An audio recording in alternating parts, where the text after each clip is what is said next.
กาแฟยังเป็นแหล่งนะครับที่มั่นคงให้ชาวเกษตรกรหลายกว่า 20,000 ครอบครัว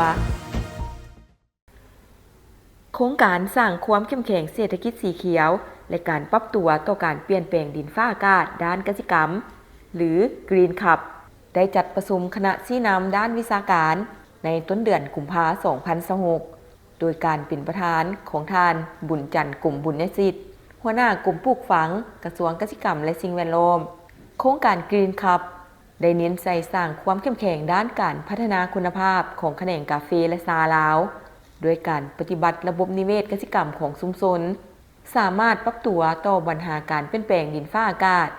และภายใต้ต้องโซ่มูลค่าที่มีส่วนร่วม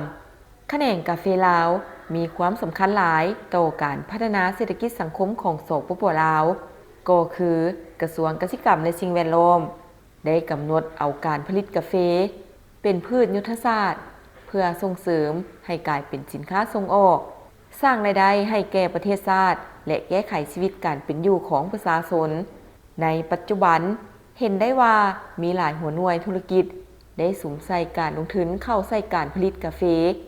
มีจำนวนบริษัททั้งภายในและต่างประเทศหลายกว่า80หัวหน่วยที่เฮ็ดธุรกิจด้านการผลิตการปรุงแต่งและส่งออกกาแฟ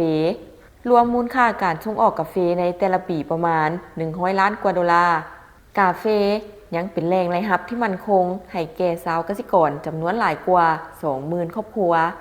และสร้างเวียกเห็นงานทำให้แก่ชาวผู้ออกแรงงานหลายกว่า 300,000 กว่าคนเส้นเดียวกับแขนงชาก็เป็นสินค้าเกษตรกรรมสำคัญของสปป.ลาวที่ได้รับการค้าขายจำหน่ายทั้งภายในและส่งออกที่ได้นำรายได้สำคัญให้แก่ครอบครัวชาวเกษตรกรในเขตภาคเหนือและภาคใต้ก็คือนำรายได้เข้าสู่ประเทศชาติสำหรับใบชาส่วนใหญ่แม่นผลิตโดยครอบครัวประชาชนเขตชนบทที่เป็นแหล่งรายได้สำคัญของครอบครัวชาลาวมีจุดบ่มซ้อนสำคัญในการพัฒนาเป็นสินค้าปลายแหลมเพื่อส่งออกเห็นได้ว่าในสุมปีผ่านมามีนักลงทุนภายในและภาคพื้น